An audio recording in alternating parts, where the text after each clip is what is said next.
everyone, and welcome to BlazeCraft Season 1, Episode 3, and, wait, something's not right here. Well, so here's the thing. My audio, I changed it, and, well, it didn't work out as well as I intended it to. Long story short, I'm fairly certain I went overboard on the compressor and expander, so my audio was cutting out a few of my words. Not a few, many of my words. And if I spoke a little bit quiet, you really couldn't hear me. And I was just, unless I was speaking loudly, you couldn't really hear me. So, we're trying something a little different today. I'm doing a voiceover. So, hello, future Blazer for Hire here. I don't expect to be talking for the full video. However, I hope to be speaking for some of the video. And the rest of it you can enjoy with the game sounds. So, goals. I will start there. After talking about the goals that I have for the video, I will talk about why did I not just scrap the video if my audio just didn't work. And 3, what were the stories that I told during the video? I will try to do that from memory. So, 1, goals. My goals for this episode were build some paths to make it look a bit more finished, maybe going from the house to a to-do list board, and maybe work on the mine. The purpose of the paths, just to make things look a bit more clean, because it's like having a messy room or having a messy space where you spend all your time in, just feels a bit chaotic, and you're like, man, feels a whole lot better when it's tidied. 2, the billboard. That is to help with having a better idea of what I intend to do, or at least it may be more of an idea board at this point, but I do think it would be better to have something like an idea board, so when I mention some things, you have a better idea of what I'm going for. That way it's just not a whole bunch of nebulous things, because I do tend to mention a lot of things, but I don't tend to do a lot of things, or it takes me a long time to get there. So I thought it would be helpful having a list of those things, a list of those ideas. 3, was there a third? I think at that point the third is just do something fun to split up all the to-dos, all the accomplishments I'm supposed to make. Okay, so those were sort of my goals. Path, to-do list, and possibly the mine. And just some other things to maybe explore a little bit. So, the second thing. Why did I not just scrap the video if the audio was so bad? I'm trying to keep a routine, and I want to learn to adapt to the circumstances. I almost did scrap it. I got 1.5 hours through the footage and realized just how bad the audio was.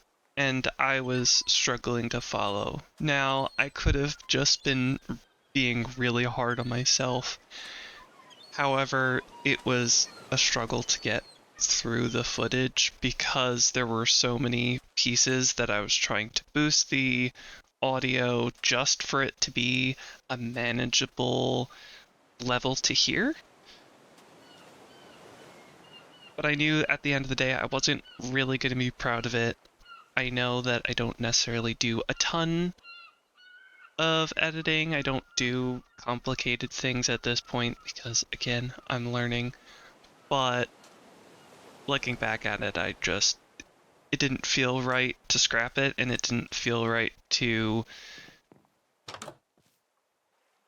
keep it with the audio the way that it was. So I'm trying something a little different.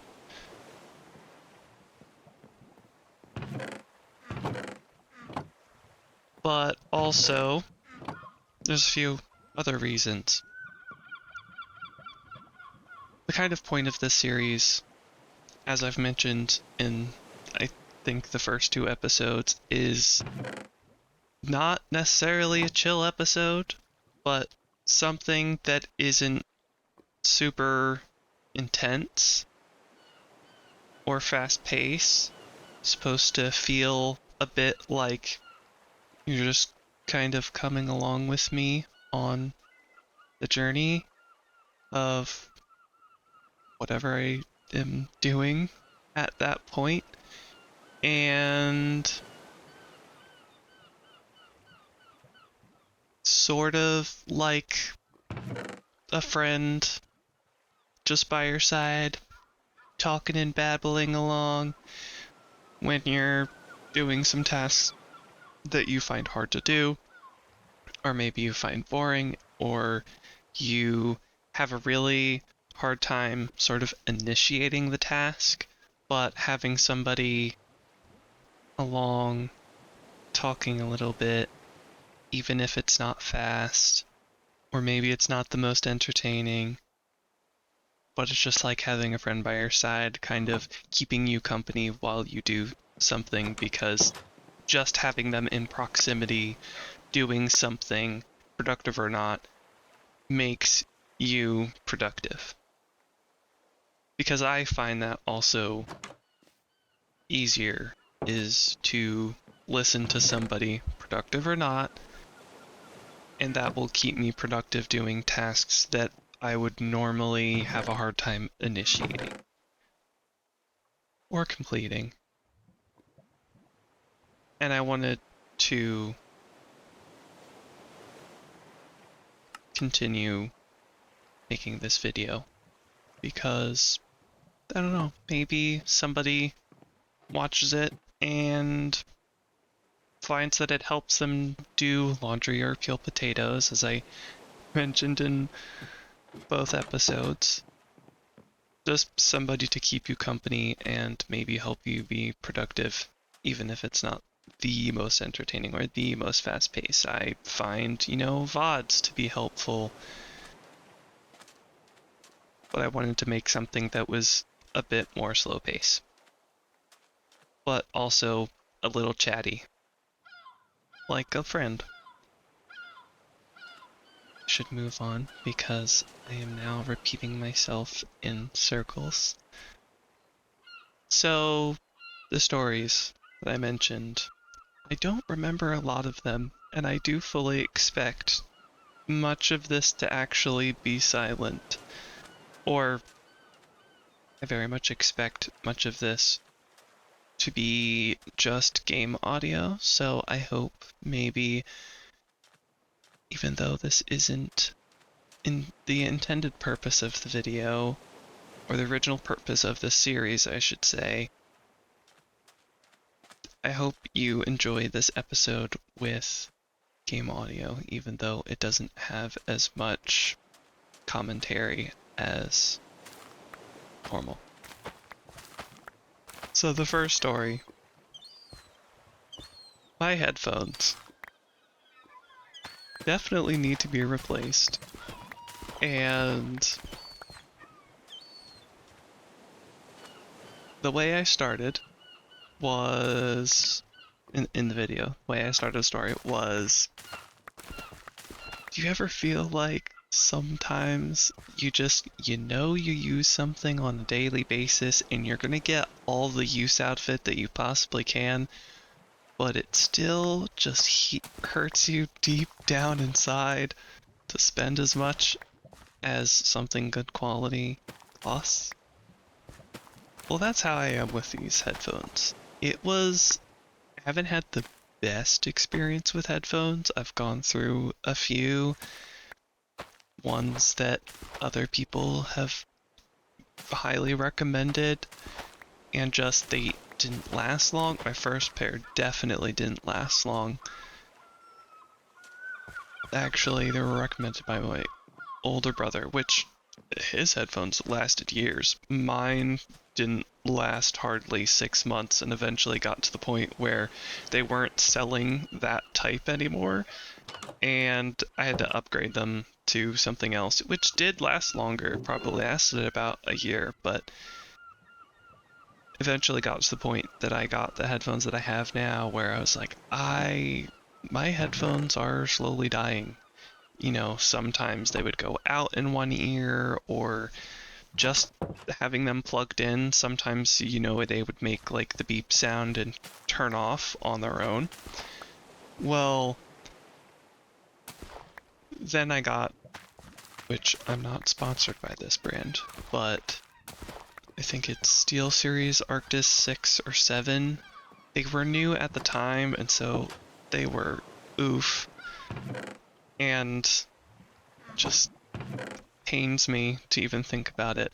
But I know that even though they were on the sale, it was still a big oof to spend that much. But I also knew that I was going to use them every single day, almost all day.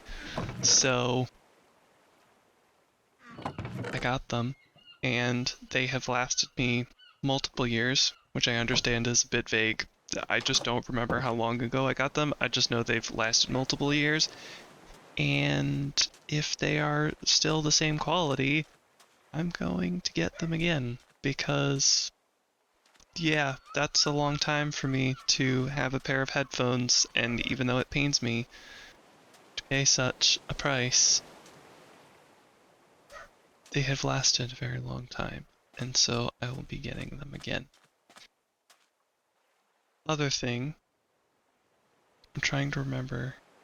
Actually, that might be all that I remember off the top of my head. Oh, I guess it's just kind of the same story about getting some culinary cutlery. Just, I know that I will use them often. Still pains me to think about spending as much as it costs, but I know that when I spend it, I won't regret it, because I'll have something that's good quality, and it'll last me a while. But I have also considered getting a mic. Still kind of undecided. It's more because I'm trying to figure out this mic. So if I can kind of dial in this mic really well, then it shouldn't be so hard to learn with a better mic. My hesitation. Okay, this is how I am with buying things. I tend to get something that functions good enough. And I kind of skip over like the middle step of getting something slightly better and then getting something really good, because I tend to use the thing that is maybe less ideal for so long until it like dies. But that ends up making me kind of go from this, this little step of the cheaper item and then going for the higher quality item, because the amount of time that it would take for me to get and use that item, I know that I'll be wishing that I had just spent the time and the money on the newer item. Because then I'll just start running into issues. I'm like, oh, I should have just gotten something a bit higher quality. And yeah, that just tends to happen where I find myself in a weird in between where it's just better to get like the cheaper option at first and then later on jump for the higher end option because I use the lower end option for so long. Anyway, indecision. That is me all the time. So, undecided. Probably just use this mic. Well, I guess it wouldn't be this mic. I guess it would be the mic of the new set of headphones, which I'll also have to figure out how to dial in. Well, that'll be a learning curve. I mean, I feel like it should be about the same. I'm hoping it ends up being the same and I don't have to change a whole bunch of things super differently, but I guess we'll find out.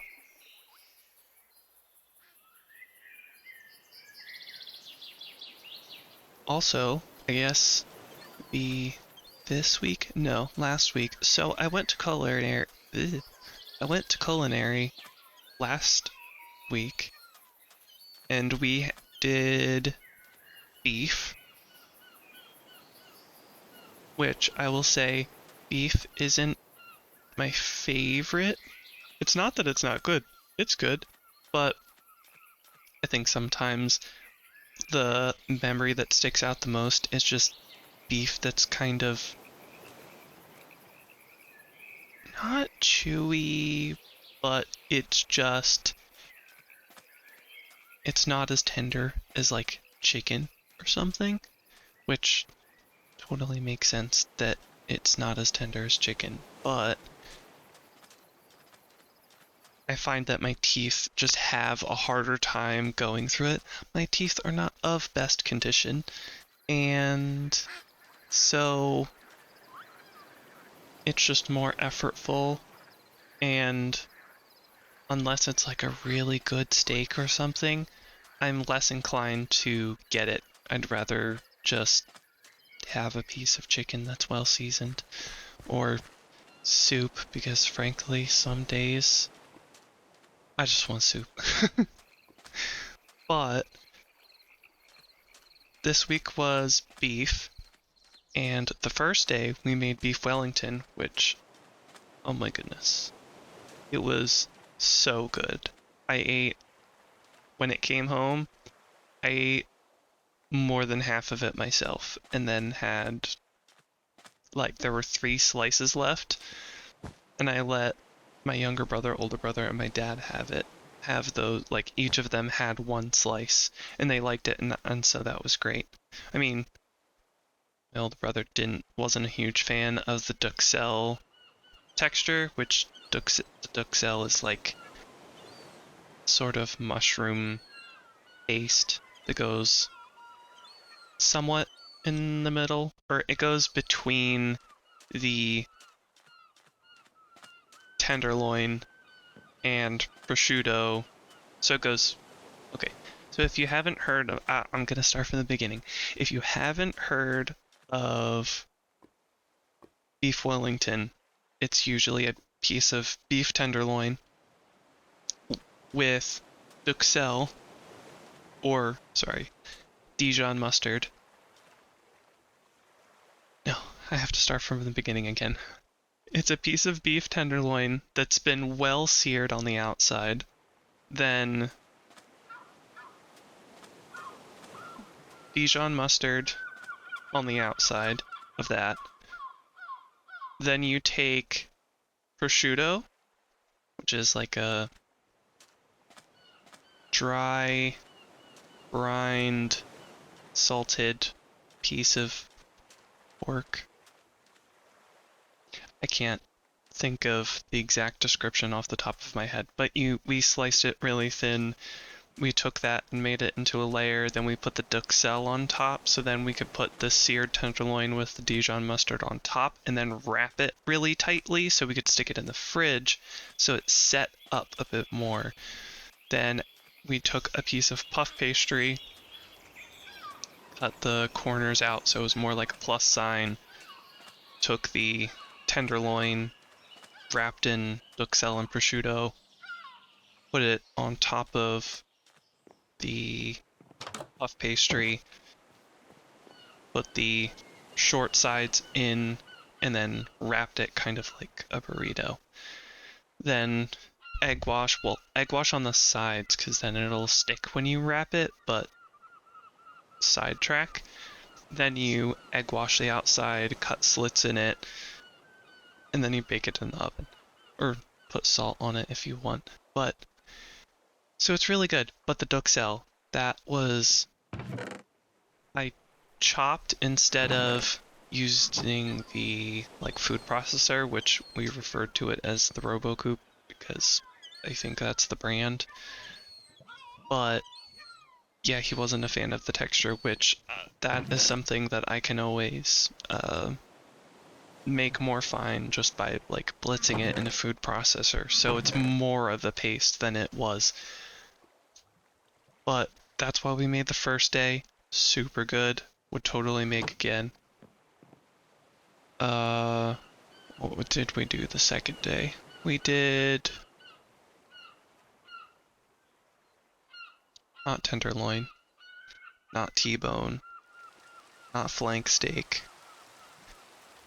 Ribeye. We took ribeye, seared it, and we basted it with butter, garlic, and thyme until I was going for medium rare. And then we also made a compound butter with parsley, thyme, garlic, salt, pepper, and orange zest as a finishing butter. So after you're done searing the steak well and basting it, you would put that onto what did we use? It's a certain type of plate that's metal that they use in I think they use in restaurants.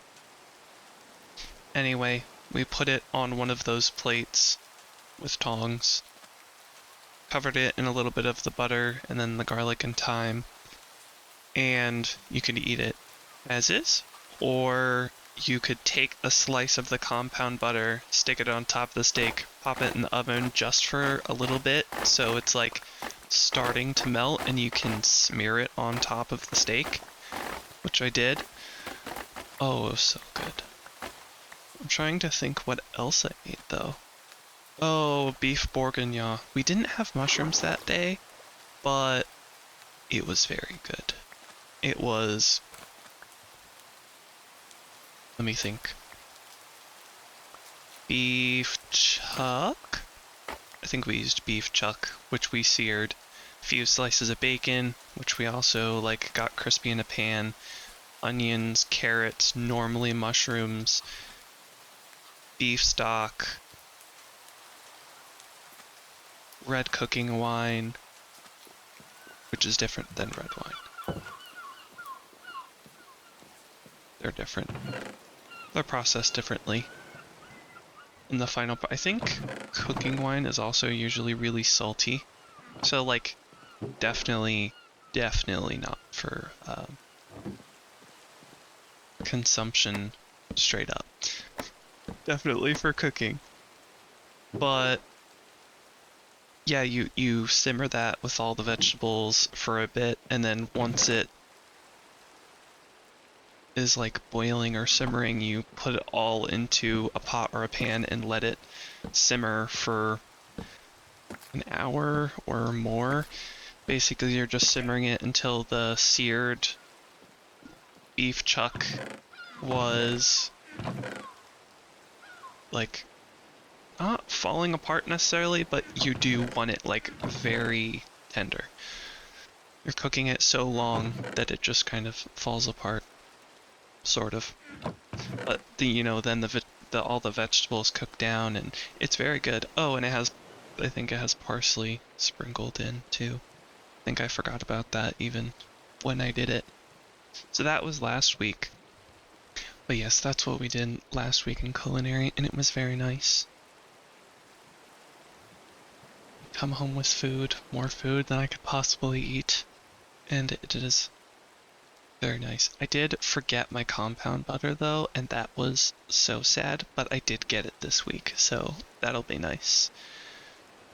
But this week is also beef, and we'll see what I make tomorrow. Today we made... No, not today. Yesterday. We'll see what I make today. But yesterday we made... I'm already forgetting. Beef empanadas with roasted poblano mayo and there was something else. I'm thinking. I will get there. Actually, I can probably look it up. I know it had flank steak. It was braised flank steak in a tomato jalapeno sauce, which was very good. So we took a piece of flank steak. With a lot of these pieces of beef, we would take a chef knife or a boning knife to like cut off pieces that were either not edible or just are unpleasant in texture, which I will cover that there are other textures that I am not a fan of, but basically there's... Oh, I can't remember the specific term, but there is fat that is interspersed in the muscle, and you'll find that it's much firmer. That is the type of fat that will render quite a bit, which means... My headphones just turned off. My headphones turned off on me, all on their own. Just another sign. I need a new set of headphones. Anywho, the fat that's interspersed with the muscle, like inside the muscle fibers and whatnot, that is actually like fat that you want that makes a piece of meat really good. Now personally, I am not a huge fan of the texture. Like, the texture does bother me. However, rendering it is really nice. And when it gets to like the perfect stage where it just like melts in your mouth and it has like almost zero texture, perfect. Much of the time I don't get that texture, but it does render a bit, which I don't have like the specific language to describe it, but basically it melts a bit. And so you end up with more fat in the pan to cook with, and it's very good. Lots of flavor and deliciousness. The tomato sauce is spicy, at least the way I made it, because I used like 3 jalapenos and they were large, and I did not take out the seeds, because if you don't know, when you're making something with peppers, if you take the seeds and like the ribs, which are like the white pulpy bits, if you take those out, they are the most bitter, but they're also the most spicy things. So if you can't handle a lot of spice, those are the go-to things to take out. I think there's also a lot of capsaicin in the calyx, which if you don't know what that is, that would be like the stem part on the pepper. So like there's the round part, that's kind of like the bottom, And then there's the stem bit that has a kind of hexagonal shape sometimes. And you usually cut that out because it's connected to a lot of like the white pulpy bits and the seeds. That would be the calyx. That's like where the pepper grows out from, sort of, in the plant.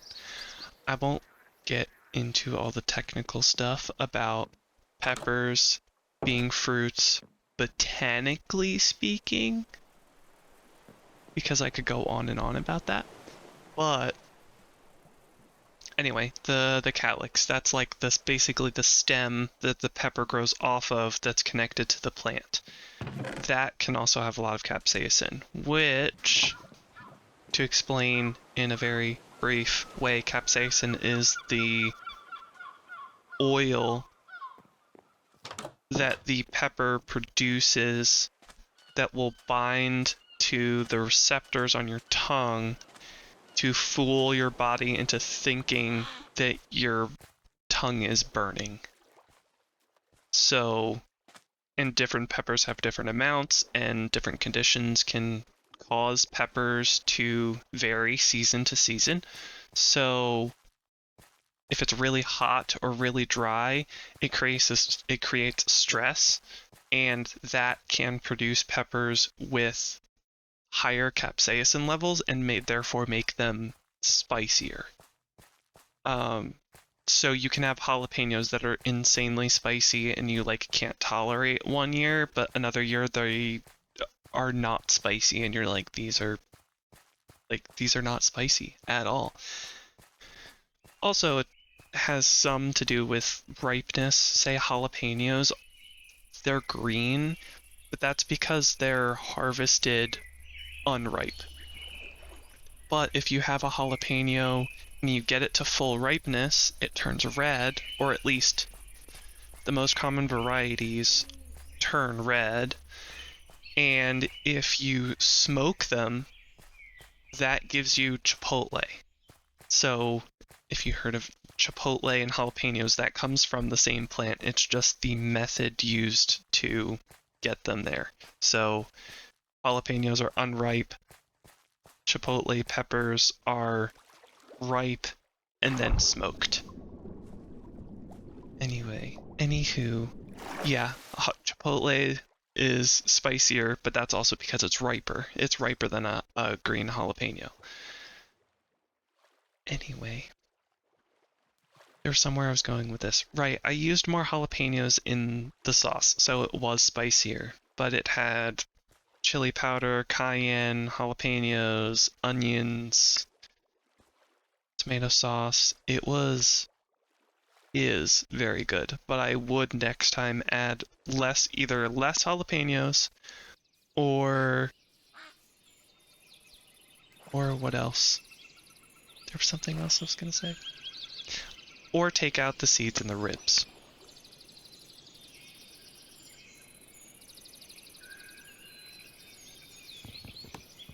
What else? The beef empanadas were really good, especially with the mayo. I would maybe add less lemon juice because I just kind of... Sometimes the way I do recipes, I'm like, this is close enough. A lot of times, the lemons in class, it would be like, oh, you need a tablespoon of lemon juice. And I found myself oftentimes like I would squeeze one lemon, and even though I knew there was more juice in it, I could only really get a tablespoon out of it. But this time, I think the lemons were especially ripe because I squeezed one of the lemons and it was super easy to squeeze, and I probably got 2 or more tablespoons out of it, so it was probably more tangy than it needed to be. However, it was still good. Also, I think the original recipes technically had lime, which, ooh, lime would be so good. But sometimes you don't have the things that you need. I think for the compound butter, the original thing we needed was lemon, but we used orange, which it was so good with orange though. But yeah, class is nice. Oh, and at this point in the video, yeah, I realized that I needed had enough iron to make the stove and the pot, but I didn't have clay. And then I found the willow trees, which you probably already saw me chop down a few. Oh no, maybe this is the point I found them. So that was cool that we found those though, because that means chests, more storage. Hooray! More storage is always great, but I'm trying to think of more stories, because I know I have more. I mean, I'm trying to learn to play piano. I was at my friend's house and it was super fun. It was supposed to be a game night, and then it kind of didn't turn into a game night because we played a game. Well, we did play a game. We played a board game. Then we took a break to eat. And afterwards, I was just like, I kind of really want to. Well, we were waiting for the food.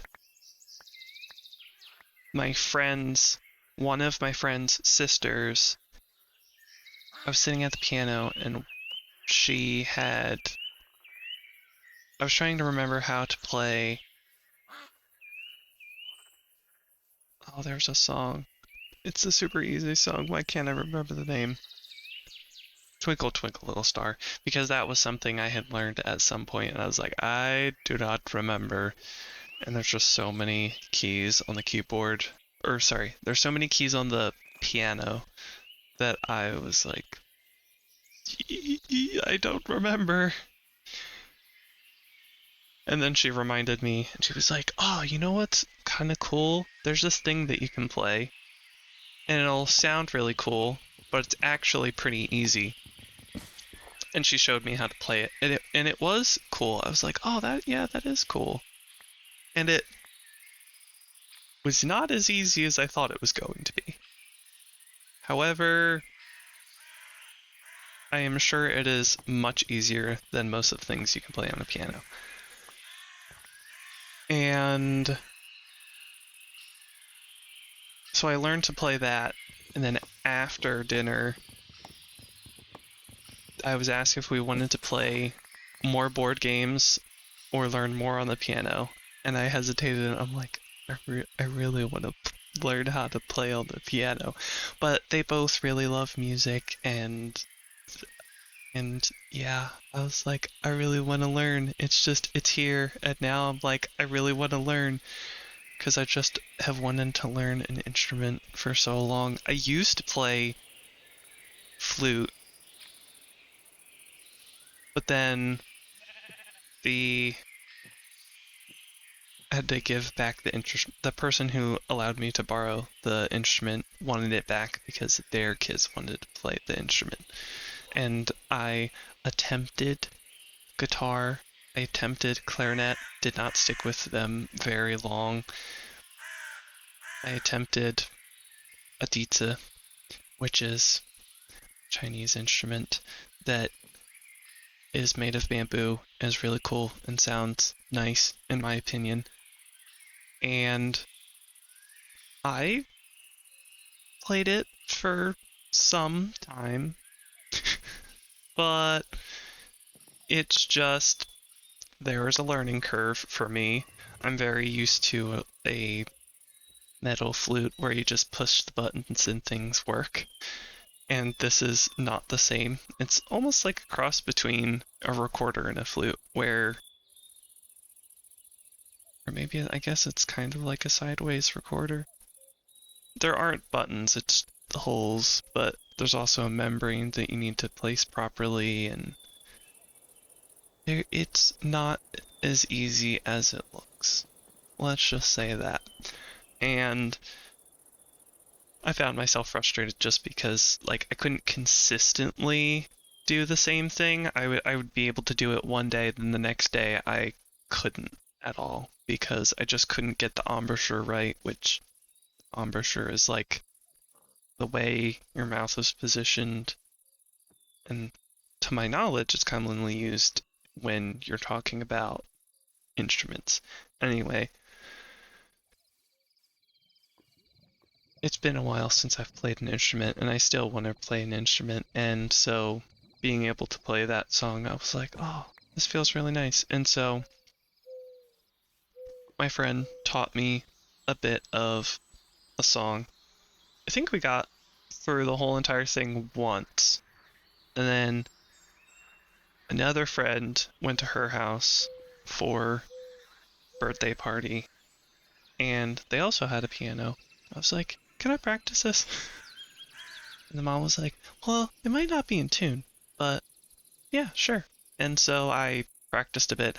I am sure that I only like half remembered it. Like, I know there were certain parts that I absolutely got wrong, and something, I know there's a part that I totally forgot until later on, so I probably practiced the wrong thing a whole bunch of times, but I did enjoy it, and so I look forward to practicing again because that was really fun and have wanted to play an instrument for a while. We actually used to have a piano, but it's kind of the whole catch-22 thing where it was like nobody played the piano because it wasn't tuned. But no, what was it? It wasn't tuned because no one played the piano, but no one played the piano because it wasn't tuned. So it just ended up, eventually we ended up getting rid of it. I think it went to somebody and who wanted it more than we did, and I do kind of wish we still had that piano, but I also never, like, I loved that we had a piano, but it just was a time where I never learned to play piano. I do wish I had, though, because we had a piano. But I also was younger and didn't realize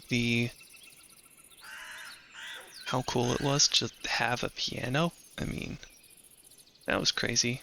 I had more than I needed, but we couldn't afford everything, but I had more than I needed. And yeah, I definitely think I was very fortunate, and I still look at life that way, where as crazy it is sometimes and uncomfortable it can be at times, and confusing or frustrating. It could be many things. Chaotic. Just very lucky. And I don't know what to say besides even though life isn't perfect, it's, if you have a lot, it's very easy to just want more. But, and it's very easy to not have a lot and also just constantly want more.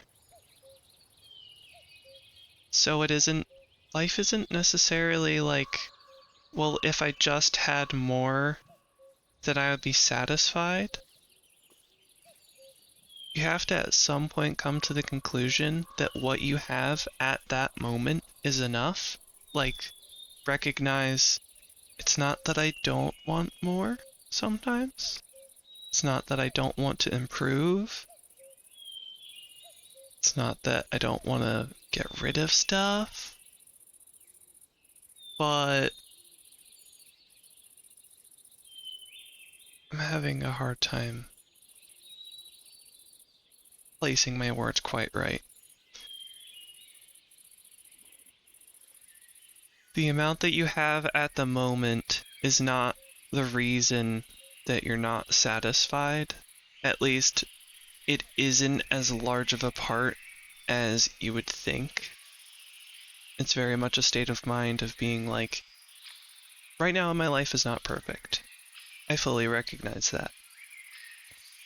But also, I am satisfied with what I have because I do have something that's very valuable. I have family, I have friends, yes, I have uncertainty, but that isn't all that I have. Money isn't everything. Yes, you need it to pay bills. Yes, I'm in a strange circumstance where I don't necessarily have to worry about it every single day. I'm learning to be responsible. I'm in a very strange time that I know I'm very fortunate. But it would be very easy to look at my time or spend time in this moment and just, how do I put this kindly? It'd be very easy to be a very unpleasant person to be around and be, oh, what is it? I'm gonna describe it. This is how I am sometimes, where I have to describe a word very specifically before it really like hits my mind. It's, having a lot and feeling like you deserve it all, even though you've done nothing to earn it. Like I know that I haven't earned. Privilege is such a overused word that I just have learned to almost despise the word because it is so overused. Like, yes, there are places to use the word, but it's overused to the point that it's just not right. It's not used correctly.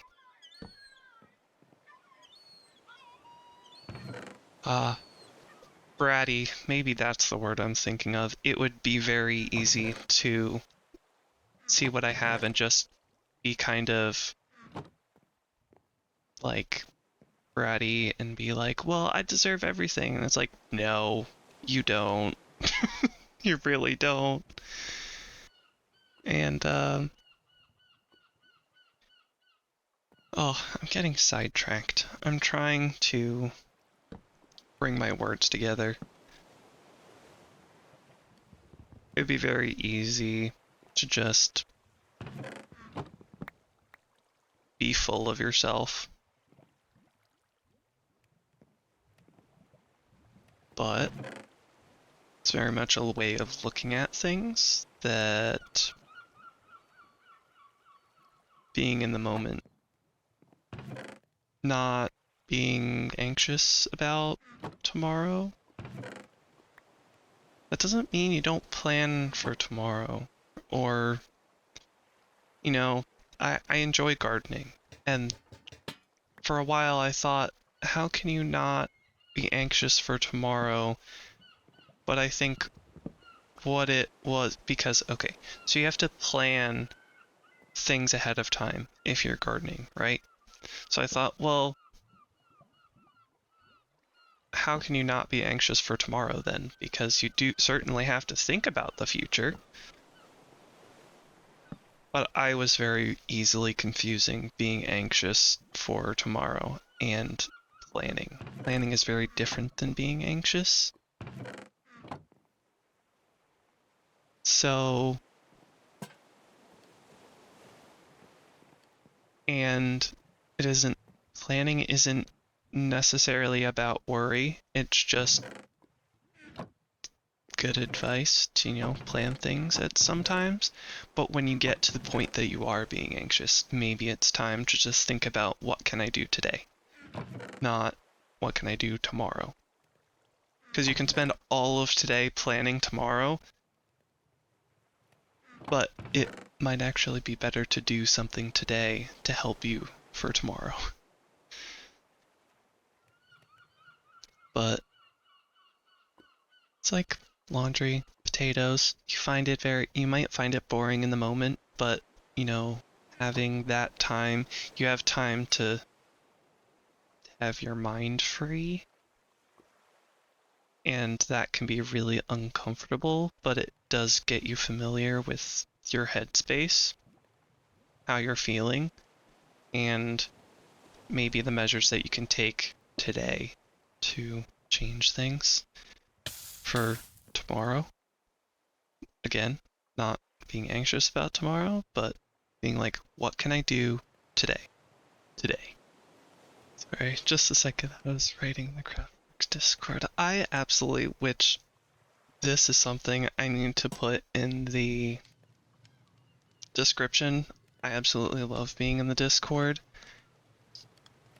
I will say, I am not the most socially apt person for the whole entirety of my life. I have not, but I kind of, on a whim, out of my comfort zone, went into the Craftworks Discord. See, the thing is, I have joined many Discords before, but I've never been like super active in them. It is uncomfortable, and I constantly am like, oh, I'm gonna say something wrong, I'm gonna make a joke that people are like, you shouldn't have said that, or people are gonna just dislike me and find me super annoying, and I'm like, oh. Though I guess a lot of people feel that way. That is not an uncommon feeling. But, oh. And so I was very much going out of my comfort zone. And I knew, like, at some point, I was like, I spent so much time online, I should really have some, like, people that I talk to online. Since I spend so much time, I very much have the tendency to just kind of keep to myself, because people can be stressful sometimes, and I ain't all about that drama. Like, I love telling stories and cracking jokes, but, you know, it takes a certain group of people that you're comfortable with to do that. And I will say, the Craftworks Discord has been just a great place to spend, and Emmy's Discord, which is new, and I also love spending time in those. Both of those Discords have been an absolute gift of my life. It's just so cool to hang out with them, and I love that I can ask questions and just hang out, and I don't feel like I'm annoying or crossing a line. I really love the Discord, and it has really been just a wonderful thing in my life. I know it sounds crazy, but, you know, I don't always have the energy to be in a space with a group of people. I definitely can't say large groups of people are my thing. So I tend to stick with smaller groups of people. And the way I kind of fluctuate between being like super talkative. It can also depend on if there's certain topics that I'm super interested in, and I'm just like babble on, as you can probably tell. But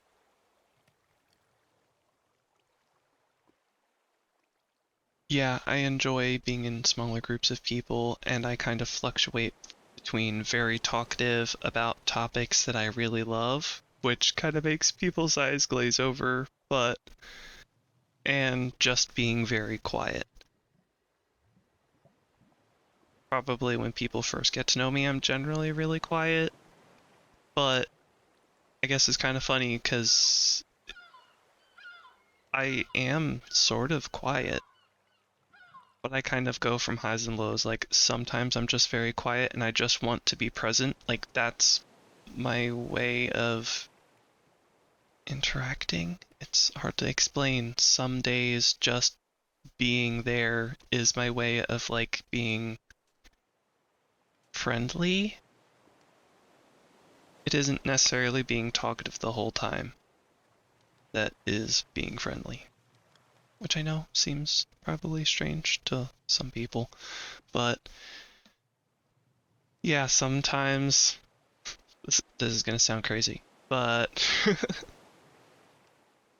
My headphones cut out on me a second time. But yeah, this is probably gonna sound kind of crazy, but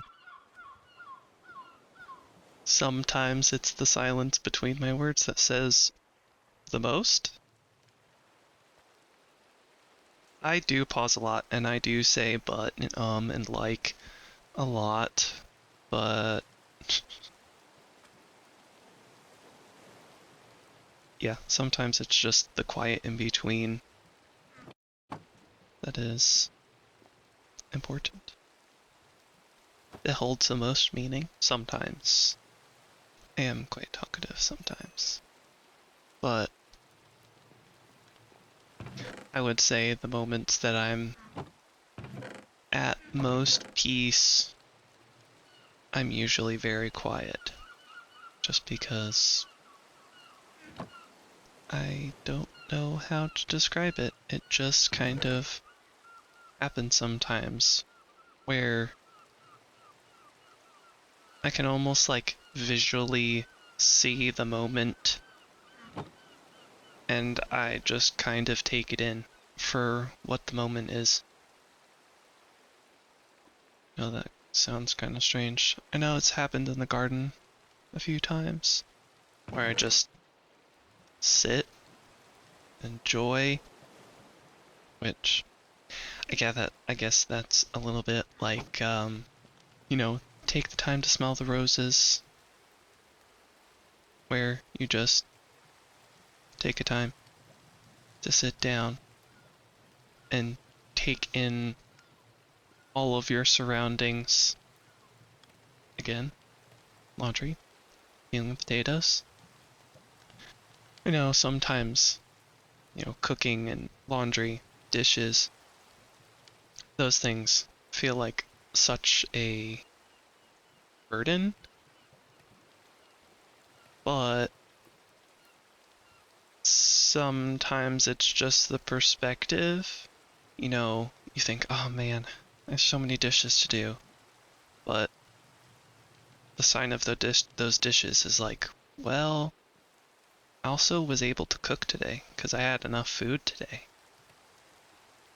Prepping a lot means, you have the skill set to cook to some extent. Or laundry is, you have enough clothes. You have maybe even more than enough clothes. And it's very easy to miss those things, and I know that probably some people are going to be like, oh, that's so overly optimistic. It's kind of funny, because regardless of how I look at it, I am certain people would be like, oh, you're perfectionistic and whatnot. But then, I'm overly optimistic, and it's like, yeah, apparently I exist at both ends simultaneously. I am just, what is it? Apparently I'm just a quantum entangled person where I exist at opposite sides of the spectrum simultaneously. like, like I exist and don't exist all at the same time.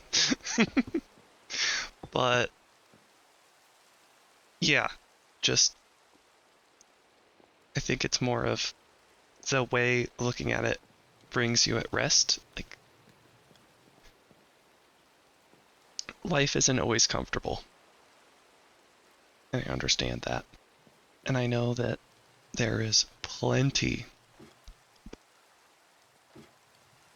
pardon me, there is plenty for me to learn and encounter. But life is uncomfortable, and that discomfort you learn to handle more of progressively.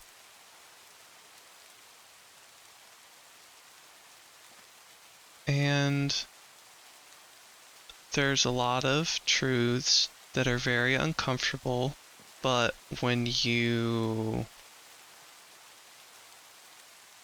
let them sink in long term, they bring you more peace.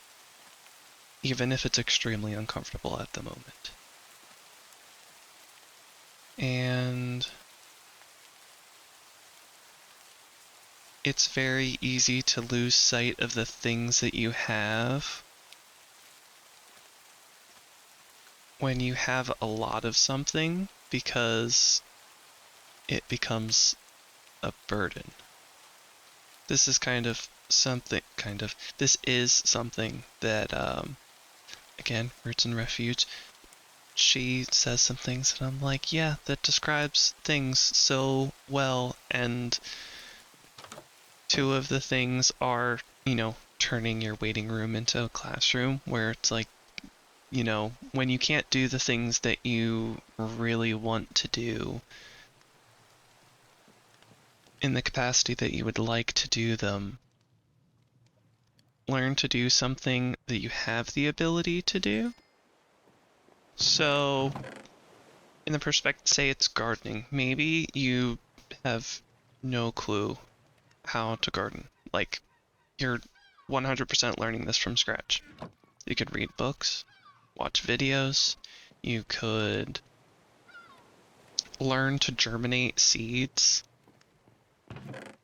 even if you don't have like an end plan. Maybe your whole idea is growing like a big garden with lots of produce, but you don't really have that much space. Maybe you have, like just a little outside portion that's like the only thing that gets a little bit of sunlight, maybe growing certain herbs. Herbs are a huge thing. I mean, really, like those, what are they, blister packs of like spices, or not spices, like fresh herbs. Those are not cheap, maybe it isn't something you would normally use, but it certainly would. If you learn to use fresh spices, it would also teach you to, I guess, cook with the seasons also. That's another thing, is purchasing foods in season, because that is often cheaper, just because, there's a lot of it and wants to be used up. That, can help with budget things.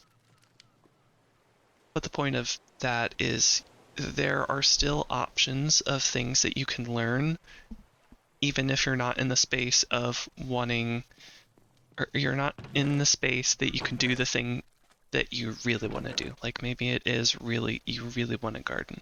Well, there's other things involved in that, like maybe you need to learn how to sprout seeds if you plan to like grow your own plants, because if it's on a really large scale, that is kind of the direction things go, just because getting plant starts is extremely expensive.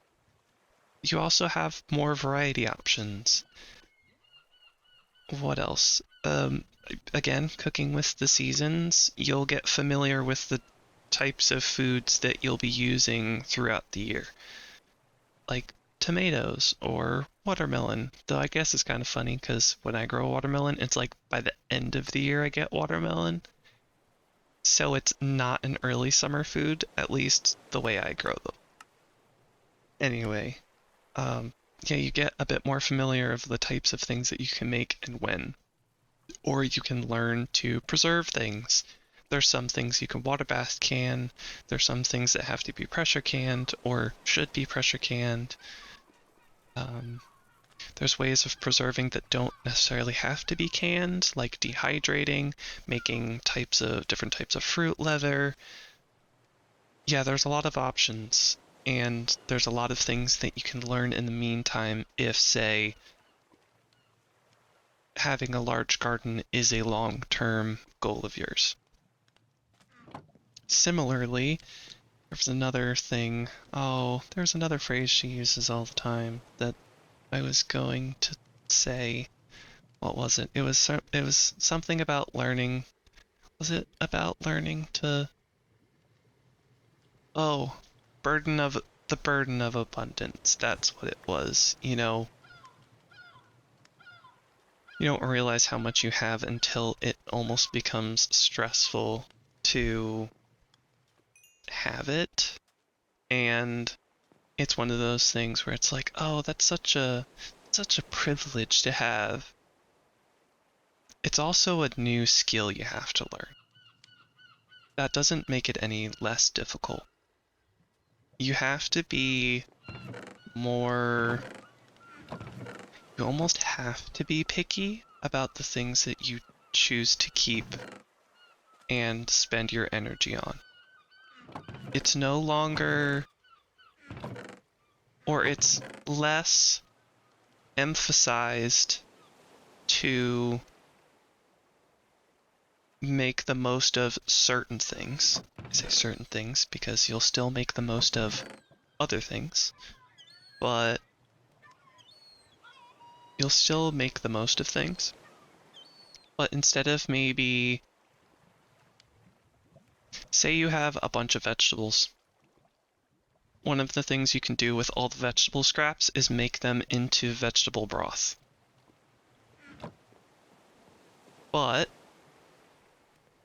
as you get access to more things, and you have less time to spend on certain things, the using scraps for vegetable broth might go out the window if maybe you have either more access to lots of vegetables and they need to be used. So you might use the more damaged pieces of vegetables, or the more damaged vegetables as a whole, and make that into a broth. And you might compost the scraps. It isn't because you're trying to not use every single bit, but it's more of you're in a place that you have to be more picky because you have access to more. So I would say that's kind of the other side of things is, learn when you have more, you sort of have to learn to be more picky.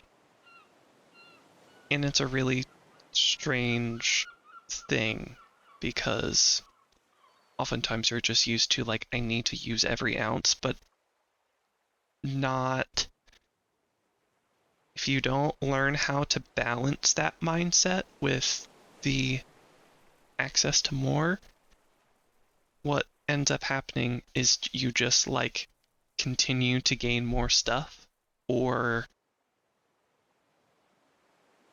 collect, or you put too much like you put too much of a, what is it called? It's like a physical load. Like you plan to do too much but don't get to it all.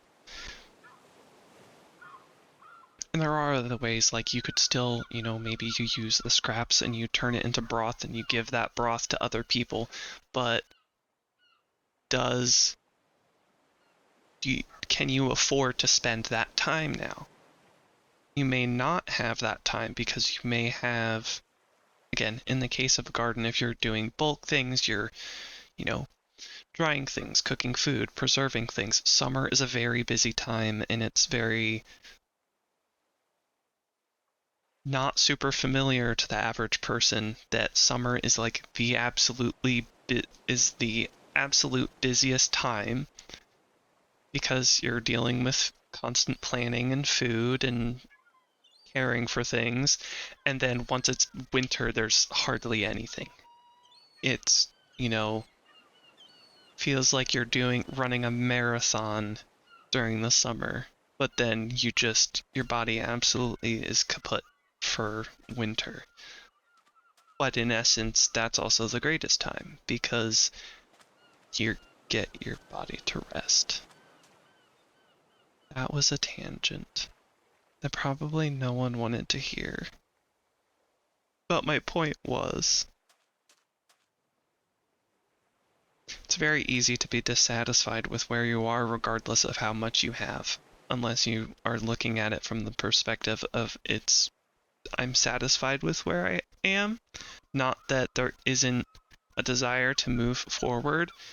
But if you're constantly dissatisfied with where you are at all times, which is I've seen very often, you're not going to be satisfied if you have more. You are not going to be satisfied if you have more if you have not come to terms with the fact that, like, even if you don't have a lot in the moment,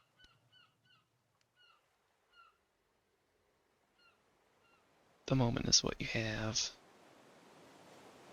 I will move on because I know that I'm talking in circles, and I know it's because I can't get it exactly right in my brain. Like, I can't phrase it exactly the way that I intend it to, but oh, maybe somebody got something out of that. But yeah, it's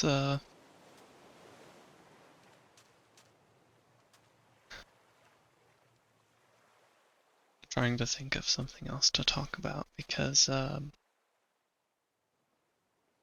sure you guys already know this, but for me, I think there's about 5 hours of footage.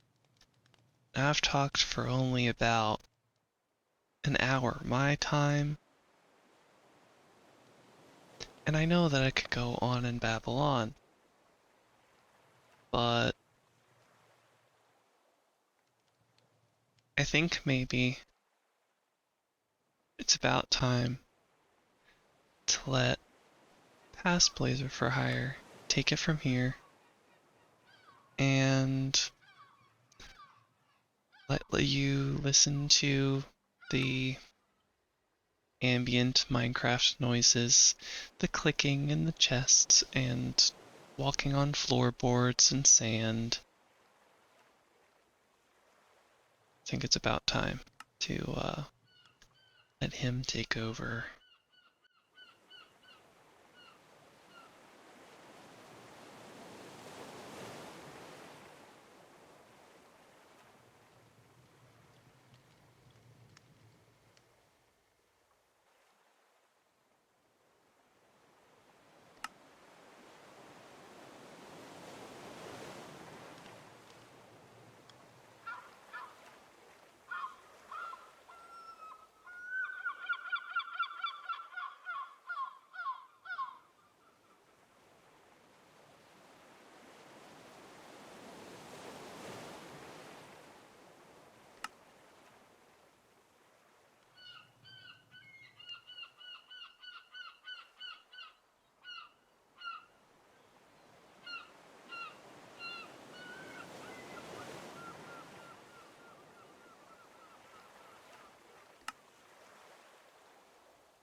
well, that's the end of this episode. Thank you for watching. I hope you enjoyed. I hope my talking didn't go too intense. I know I kind of just let my mind wander, and such are the places that my brain goes. But this was episode 3 of season 1 of BlazeCraft, the Lossless series, with commentary, sort of. But I hope you enjoyed. I hope to see you next time. See ya. Bye.